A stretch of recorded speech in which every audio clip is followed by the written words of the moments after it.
En ese problema ya nos está dando como datos que tenemos nuestra resistencia de Thevenin que es de 20 ohms y nuestra corriente en corto que va a ser de 0.5 amperes o un medio de ampere.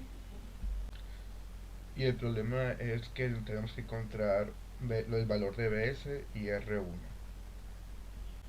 Primero vamos a empezar por redibujar el circuito y poner en cortocircuito la salida de A a B. Sabiendo que la corriente se va por el camino donde hay menos resistencia, podemos ver que esta se va a dirigir a nuestro cortocircuito porque no hay resistencia. Lo que quiere decir que va a ignorar nuestra resistencia de R1.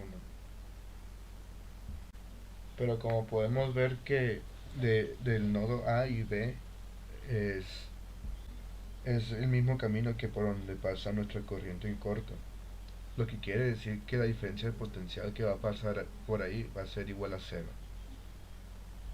Por lo que podemos redibujar otra vez el circuito sin tomar en cuenta R1.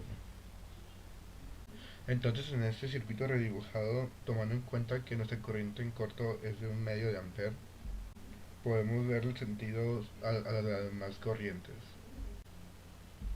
Y ahora que sabemos cómo se distribuyen nuestras corrientes por este circuito, podemos usar ley de Kirchhoff de voltaje. Esto para encontrar el valor de Bs. Una vez tengamos nuestros voltajes igualados a cero, podemos despejar Bs, lo que nos dará como resultado que Bs es igual a 75 medios de volt. Ahora de que tomando en cuenta que conocemos nuestra corriente en corto y nuestra resistencia en Thevenin, podemos recordar que en problemas anteriores utilizamos la fórmula para encontrar nuestra resistencia de Thevenin, que era igual al voltaje sobre nuestra corriente en corto. Perdón. Entonces, si despejamos de esa fórmula nuestro voltaje de Thevenin, nos va a dar que va a ser igual a nuestra resistencia de Thevenin por nuestra corriente en corto,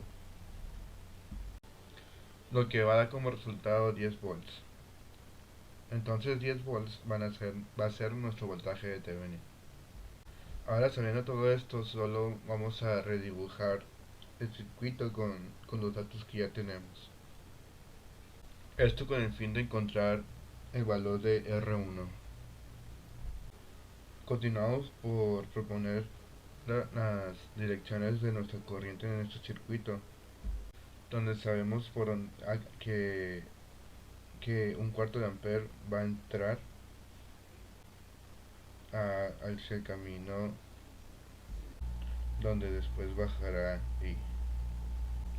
y ahora que tenemos propuestas nuestras corrientes, podemos usar ley de Kirchhoff de voltaje en sentido horario, empezando por la fuente. Teniendo nuestros voltajes igualados al cero, podemos despejar I, lo que nos va a dar como resultado que I vale menos 3 sobre 20 amperes. Ahora sabemos que por R1 va a correr hacia arriba I menos un cuarto de ampere. Y también sabemos que el voltaje que pasa por ahí es de 10 volts. Por lo que si tenemos la I en la fórmula de I menos un cuarto de ampere, nos va a dar que 2 quintos de ampere pasan por R1.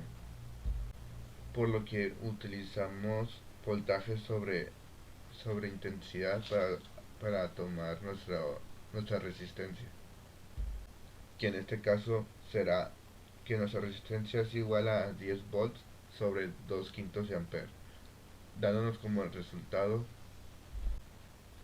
50 sobre 2 ohms, lo que también puede decir que es igual a 25 ohms.